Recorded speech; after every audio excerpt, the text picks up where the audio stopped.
Cette fois c'est la fin, on se retrouve pour une nouvelle vidéo Lego Review, aujourd'hui du set 71-820, le véhicule combiné de l'équipe des ninjas dans la gamme Lego Ninjago Dragons Rising.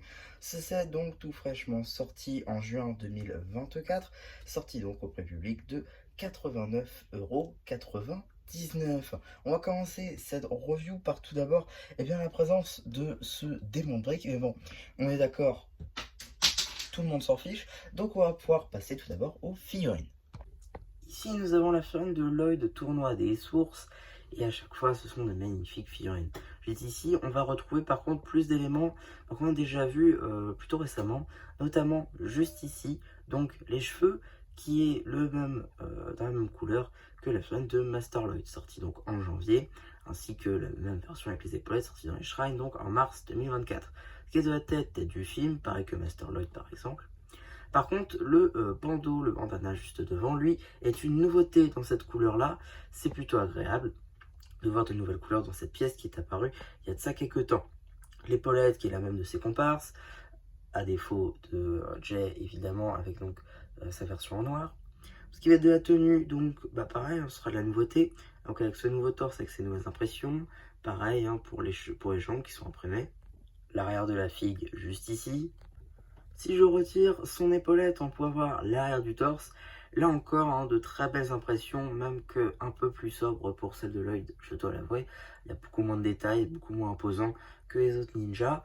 Néanmoins, ça n'en reste pas moins sympathique. On est quand même sur de très belles impressions. Pour ce qui va être de la tête, ici, on aura la première impression. Et ici, la seconde.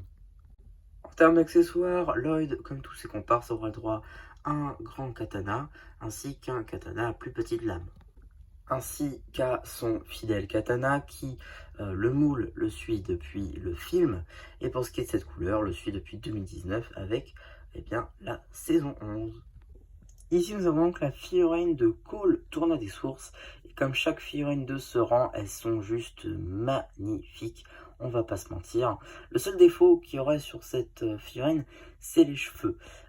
Personnellement, et je suis assez d'accord avec donc toute la communauté qui le dit, les cheveux The Iceland auraient tellement été mieux, parce qu'après tout, tous les ninjas ont un bandeau, on sait que ce sera comme ça dans la série, pourquoi pas Cole? Tout simplement parce qu'il y a une raison, les cheveux The Iceland sont en fait sur les figurines du coup The Iceland, et Cole reste exclusif pour l'instant, et il l'est toujours du coup, parce qu'il n'y aura pas d'autres sets The Iceland, au village des gardiens. Et du coup, toute la figurine reste exclusive dans les cheveux. Donc le mettre ici, par exemple un polybag, pour le mettre ici donc dans la ville, etc., ça permettrait de l'avoir trop de fois. Donc du coup, ils ont préféré mettre les anciens cheveux, ce que je trouve tout à fait logique. Néanmoins, bon, on aurait bien aimé avoir le bandeau. Mais bon, ça c'est relatif. Ce qui va être des cheveux, du coup, c'est les cheveux de Cole depuis le film. Pareil pour la tête, on a repris la tête du film pour les versions tournoi. Allez savoir pourquoi. Ce qui va être du bandana, ce sera la version orange, qui sera arrivée donc la première fois avec le pile Batoxet de Cole. Ce qui est du torse et des jambes, c'est pas du tout inédit, on l'a dans la ville au tournoi, ou encore le polybag. Ce qui va être de l'épaulette, ce sera la même pour tous les autres ninjas. Ici on a l'arrière donc de la figue avec notamment le moule d'épaulette qui est assez bien moulé, on a des petits détails sur le fourreau, etc. Et si je retire l'épaulette, on a une impression. Et j'allais dire un gros mot, elle est magnifique. Non, franchement, ces arrières de torse sont juste magnifiques. Je ne comprends absolument pas comment ils peuvent être cachés comme ça par les épaulettes. Je trouve ça trop dommage. Dommage que les épaulettes soient obligées d'avoir des fourreaux. En tout cas, je trouve personnellement qu'elles sont magnifiques ces impressions et j'ai hâte de les voir en série pour le coup. Et donc le logo de Cole, un dragon source, on imagine. Non, franchement, c'est juste magnifique. Les impressions sur ces tenues sont vraiment belles. En termes d'accessoires maintenant, Cole aura le droit donc à un katana classique ainsi qu'un katana à plus petite lame. En effet, en juin 2024, Lego a rajouté un nouveau moule avec donc un katana avec une lame beaucoup plus petite, ce qui est plutôt sympathique. Ainsi qu'un marteau en brick build, plutôt sympa, qui n'est pas non plus à une taille à défier toute concurrence, ça reste ok. Ici, vous avez la flamme de Nia, Tournoi des sources. C'est vrai que cette figurine est juste magnifique, on va pas se mentir. Donc enfin l'apparition du bandeau de Nia officiellement canon, donc ça c'est plutôt sympathique, avec aussi donc la tête du film, ça c'est pas nouveau, le bandeau qui est apparu pour la première fois juste ici donc dans la figurine Epic Battle Set de Zane, si je dis pas de bêtises. Ensuite, on va avoir le torse ainsi que les jambes de Nia, donc, ainsi que les épaulettes qui vont être communes à tous les ninjas. Sauf avec le recolor en noir pour Evil J, évidemment. Même si vous connaissez la tête du film, je vais quand même vous la montrer avec ici la première expression faciale et ici la seconde. Ici, vous avez donc l'arrière de la figue. Et comme je le dis à chaque fois, si je retire l'épaulette, on verra l'impression du torse qui est encore une fois magnifique. Franchement, je sais pas comment ils font pour avoir une impression aussi belle. Néanmoins, c'est vrai qu'elles sont magnifiques. Et donc, le dragon surmonté, enfin, c'est pas ça le mot, mais je l'ai plus exactement, de leur logo. Non, franchement, c'est vraiment des figurines magnifiques. Je pense qu'elles s'installent au moins dans le top 5 des figurines les plus belles des ninjas qui ont déjà été portés. En tout cas, franchement, c'est de très belles filles. Comme tous les ninjas en mode tournoi des sources, elle aura droit à un katana normal, ainsi qu'un katana à lame plus petite. En plus d'une arme en break build, évidemment, ici une espèce de trident, qui ira très bien avec le pouvoir de l'eau de Nia, évidemment. Ici, nous avons donc la figurine de Sora, qui n'apparaît que dans 2 sets, celui-ci, dont vous êtes en train de regarder la review, ainsi que dans l'arène du tournoi. Dans l'arène du tournoi, elle est disponible sans épaulettes. Ici, elle les possède, ce qui est quelque chose en plus. Donc en soi, cette figurine est exclusive si on veut dans sa composition. Les cheveux, donc, qui la suivent depuis mars, avec donc le set du jeune Ryu. Ce qui est de la tête, ce sera la même depuis 2023. Le foulard, pardon. Alors, je croyais que c'était un recolor, donc, qui était une nouveauté de janvier. Néanmoins, j'ai fait une petite recherche et je me suis rendu compte qu'il était en fait disponible depuis 2015 sur les figurines de fantômes. Voilà, une petite erreur à corriger de mes anciennes vidéos. Pour ce qui va être du torse et des jambes, par contre, c'est de la nouveauté juin 2024, et ça, c'est sûr et certain. Ici, donc, vous avez l'arrière de la minifig.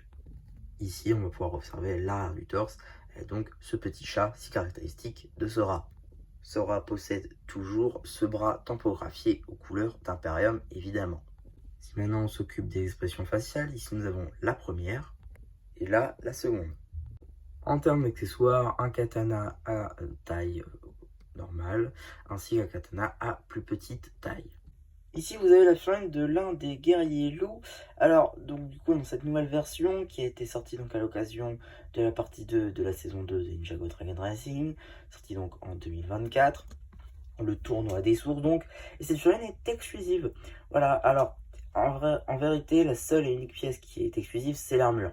L'armure, donc, qui est apparue sur les figurines de Jordana ainsi que de Cinder, donc leur version tournoi, trouvable notamment pour ce qui va être de Cinder dans l'arène du tournoi. Pour ce qui va être de Jordana, ce sera la ville au tournoi ainsi que eh bien, le dragon du mouvement, dragon source du mouvement. En tout cas, cette armure donc en rouge est exclusive à ce set. Pour ce qui va être du casque, c'est un recolor de la version de janvier et de mars qui est déjà apparu sur quelques autres figurines comme ceci, pareil pour le torse et les jambes.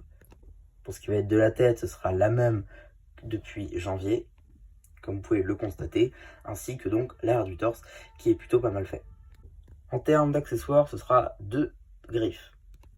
Mis à part l'armure, c'est la même figurine en tout point que celle qu'on a vue juste avant, donc le guerrier loup avec l'armure du Shatterspin. Là, pour le coup, on a juste un backpack avec, vous savez, les petites accroches pour accrocher justement des petites pièces à l'arrière. Vous verrez pourquoi après. En tout cas, voilà, c'est les mêmes impressions de torse, pareil pour les jambes, la tête c'est la même chose, le masque c'est la même couleur, voilà, ça change pas de ce point de vue là. En soi, même en termes d'accessoires, c'est la même chose, hein, avec ces griffes comme ceci, trouvable notamment sur le film de Wolverine. Ah, je suis désolé, je vais devoir changer la manière de fonctionner, parce que sinon ça passe pas sur l'autre, mais en gros, voilà, on a de grandes pièces de griffes comme ceci, moulées, c'est juste magnifique, on n'a jamais vu ça avant. C'est évidemment de nouvelles pièces qui ont été faites donc exprès pour ça. Alors juste un doute en tout cas avec Hide Side. Voilà, ça me rappelle vaguement un truc. En tout cas, c'est sûr que dans cette couleur-là, c'est tout nouveau. Maintenant, est-ce que le moule a été fait exprès pour ça? Je sais pas, j'avoue que j'ai un doute maintenant. Faudrait vérifier. En tout cas, la figurine est vraiment imposante comme ça. À voir si c'est plus grand aussi que les figurines Dragon, vous savez, sorties pour cristalliser, qui faisaient quand même 14,5 cm. À voir ici pour ça. En tout cas, ça fait une figurine très imposante et c'est plutôt sympa. J'ai évidemment donc sorti la boîte du champ afin qu'on soit un peu plus tranquille. Donc ce véhicule effectivement possède donc des qualités. On va commencer tout d'abord par le défaut, le prix. On va pas se mentir, 90 € pour un véhicule, voilà, qui va faire donc la moitié du studio, vous allez le voir. Voilà, c'est pas forcément très vendeur, on va pas se mentir. Maintenant, sa principale qualité, et c'est ce qui va être au cœur de ce set, ça va être le fait qu'on ait plusieurs véhicules en un seul. Ici, on va avoir notamment deux motos, juste ici, le véhicule avant, ainsi qu'un véhicule volant. Donc, si vous savez compter, ça nous fait 4 véhicules.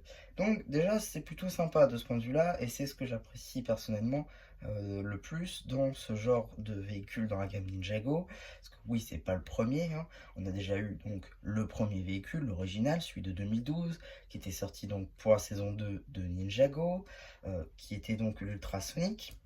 Puis on a eu sa réédition pour le jour des âmes disparues, puis la version Legacy, et enfin celui-ci, donc qui est le tout nouveau, la toute nouvelle version pour Dragon Racing évidemment.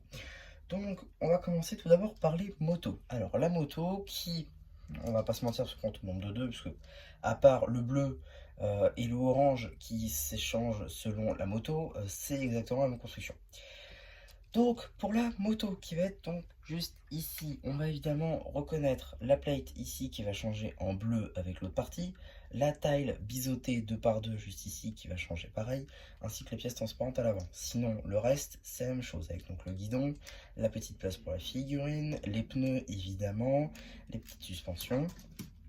Voilà, bon, les suspensions qui sont assez inexistantes, on va pas se mentir.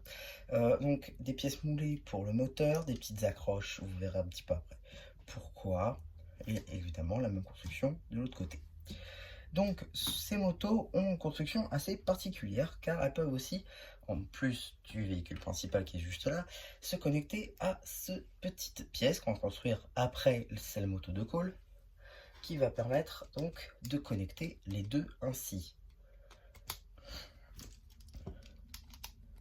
Elles permettront aussi accessoirement, à l'aide de ces petites briques à accroche, de ranger donc les accessoires de nos personnages. Donc les deux motos peuvent avancer à deux, ça c'est plutôt sympathique. Le véhicule volant, lui, est assez seul, on va dire ça comme ça, avec donc les stealth shooters nouvelle génération, avec donc des tiles roses transparentes à l'intérieur, un stickers juste ici, ainsi qu'une pente 1x2 biseautée comme ceci, donc avec une petite impression exclusive, hein, je ne l'ai pas vu avant. La même pièce, vous savez, avec deux tenons sur 4, juste ici, des petites ailes qu'on avait vues pour la première fois, donc avec Legacy, et 6 bound, donc en 2021, des petits détails en dark blue, et donc celui-ci va venir se mettre sur cette petite structure technique à l'arrière du vaisseau principal. Voilà. Maintenant, on va pouvoir passer au vaisseau principal en lui-même. Donc le véhicule principal va se constituer ainsi: des chenilles à l'avant, qui sont assez hautes quand même. On a un pare-choc doré, un petit sticker juste ici. Alors il me semble que c'est QG, mais je suis pas sûr du tout. Donc je vais pas m'avancer. Néanmoins, on va avoir d'autres stickers ici avec les mêmes inscriptions. Des petits stickers pour représenter les moteurs. Sur les côtés, on aura donc des petits détails en dark blue, juste ici. Voilà, avec donc le bas de caisse qui sera la même des deux côtés, vous imaginez. On va pouvoir l'ouvrir aussi pour pouvoir insérer la figurine de Lloyd, évidemment. Avec, pourquoi pas, alors ça c'est pas dans cette, mais la taille entre la barre technique est suffisante pour ranger les katanas. Donc au lieu de mettre les deux katanas sur les côtés, choses qui sont faites pour, normalement, vous pouvez les mettre à l'intérieur du cockpit, ce qui est plutôt sympathique comme détail. Les murs sont faits à partir de tiles, du moins pour ce côté-là. Ça c'est plutôt sympa comme détail, vous voyez, avec des briques snot un peu enfoncées. Donc ça encore, plutôt sympa comme détail. Et donc, évidemment, on va pouvoir, à l'aide de ces accroches ainsi que de ces pinages techniques, eh bien, y glisser les différentes motos. Par exemple, ici, la moto de Cole, comme c'est mis dans le set de base. Mais si vous voulez mettre la moto de Nia sur ce côté-là, c'est possible aussi, car il y a des accroches sur les deux côtés, chose qui n'était pas faisable pour les anciennes versions. Pour la customisation, ainsi infime soit-elle, ça reste quand même plutôt sympathique comme détail. Et ça fait peut-être aussi écho au Jour des âmes disparues, où c'était exactement la même technique pour le coup, pour cette construction. En conclusion, pour ce set, je trouve simplement que le prix est peut-être un petit peu trop élevé. Si vous le trouvez aux alentours des 70-80 comme moi j'ai pu le faire, ça sera très bien, c'est une très bonne affaire, c'est un très bon jouet au-delà de ça. Le seul problème c'est réellement le prix, je pense que c'est assez commun pour toute la vague de juin, c'est un tout petit peu trop cher pour ce que c'est réellement, mais ne vous inquiétez pas, les promotions ne finiront par arriver. Donc voilà un petit peu pour ma vidéo sur ce set, j'espère qu'elle vous aura plu. Surtout n'hésitez pas à me dire ce que vous avez pensé, enfin j'en fais un post communautaire, à liker ce post ainsi que cette vidéo, à vous abonner, et voilà, bah du coup, c'était un job qui vous dit bye bye.